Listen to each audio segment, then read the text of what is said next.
Assalamualaikum warahmatullahi wabarakatuh. Perkenalkan, nama saya Galuh Afrina Tiurludiro dari Ekonomi Syariah 6 NIM E2018-2274. Di sini saya akan menjelaskan mengenai ekonomi tertutup tanpa kebijakan pemerintah atau biasa disebut dengan perekonomian dua sektor.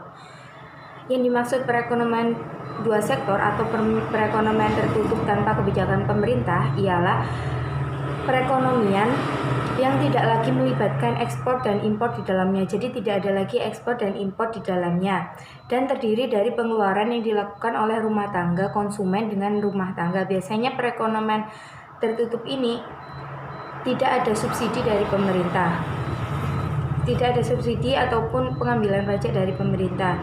Jadi pada perekonomian tertutup tidak ada bantuan dari pemerintah. Nah, yang kedua yaitu ciri-ciri perekonomian dua sektor. Ada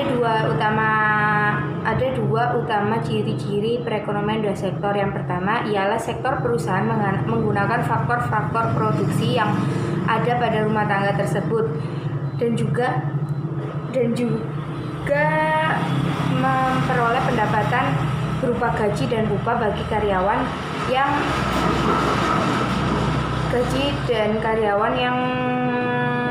terlibat dalam produksi tersebut. Jadi contohnya pada perusahaan A, ia memproduksi sebuah barang yang dinamakan X. Pada barang tersebut pastinya mempunyai bahan baku, dan pada bahan baku tersebut tidak boleh mengambil dari negara lain, melainkan tidak ada ekspor dari negara lain, hanya diambilkan dari negara itu sendiri tanpa adanya impor.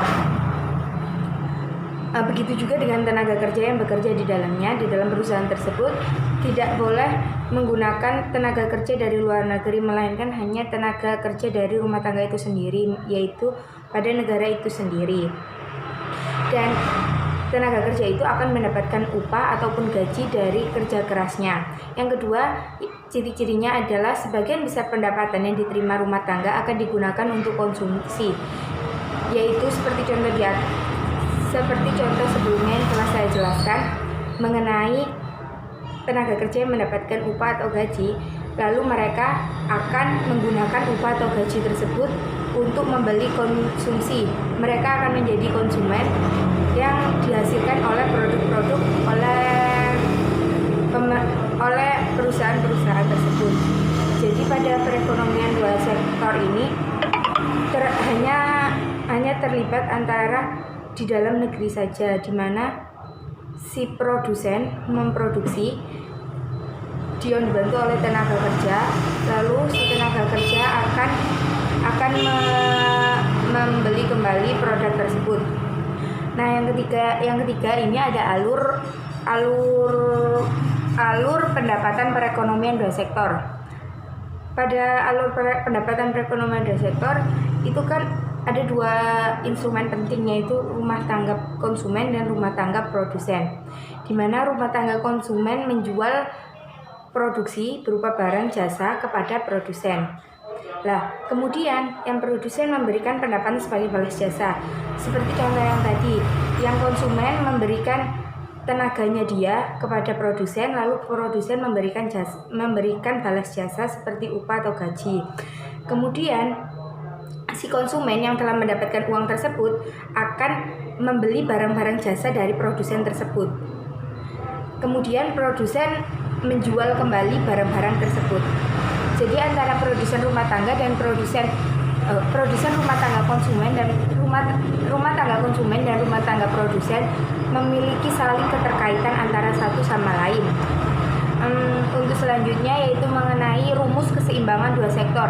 Rumus keseimbangan dua sektor diketahui dengan rumus Y sama dengan C ditambah I, yang merupakan Y yaitu pendapatan sama dengan konsumsi ditambah investasi. Konsumsi ditambah investasi itu merupakan faktor penting untuk mendapatkan pendapatan.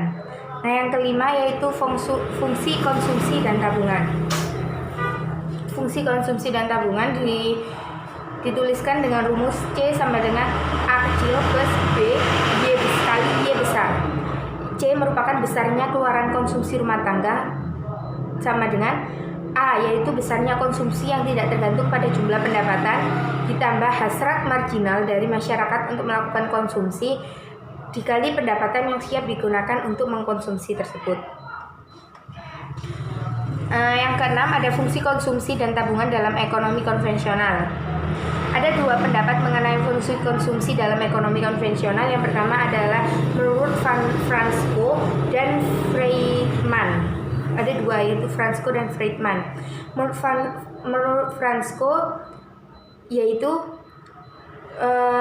konsumsi didapatkan melalui kekayaan ditambah dari lamanya mereka hidup dan juga masa pensiunnya dia. Sedangkan menurut Milton Friedman, konsumsi didapatkan dari bagian dari pendapatan permanen yang dikonsumsi dan juga pendapatan permanen dari manusia itu sendiri.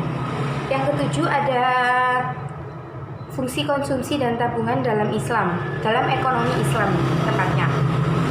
Di sini dijelaskan, di video tersebut dijelaskan pendapat menurut Fahimkan.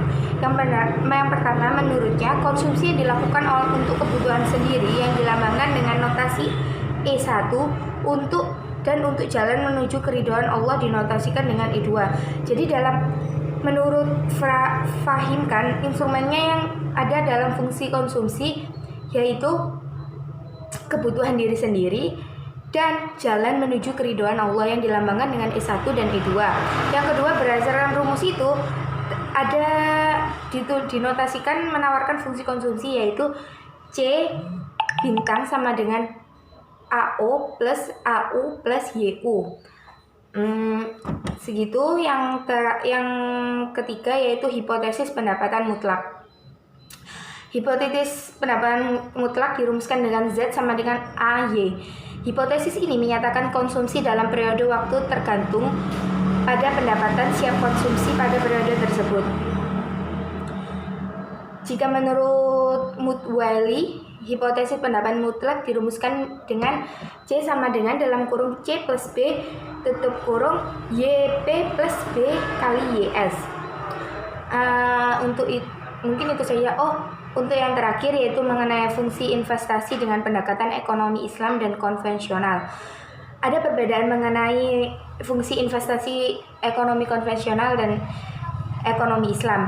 Yang pertama, mengenai fungsi investasi ekonomi konvensional itu ia menggunakan bunga, sedangkan dalam ekonomi Islam menggunakan bagi hasil, di mana telah kita ketahui pada fungsi investasi ekonomi konvensional, bunga merupakan faktor penting. Ketika bunga tinggi,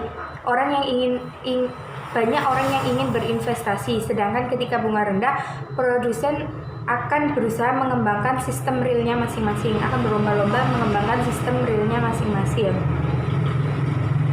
Nah, yang terakhir sedangkan dalam ekonomi Islam menggunakan sistem bagi hasil atau mudharabah keuntungan, di mana presentasi keuntungan murni dari hasil usaha tersebut. Terima kasih. Wassalamualaikum warahmatullahi wabarakatuh. Sekian dari saya.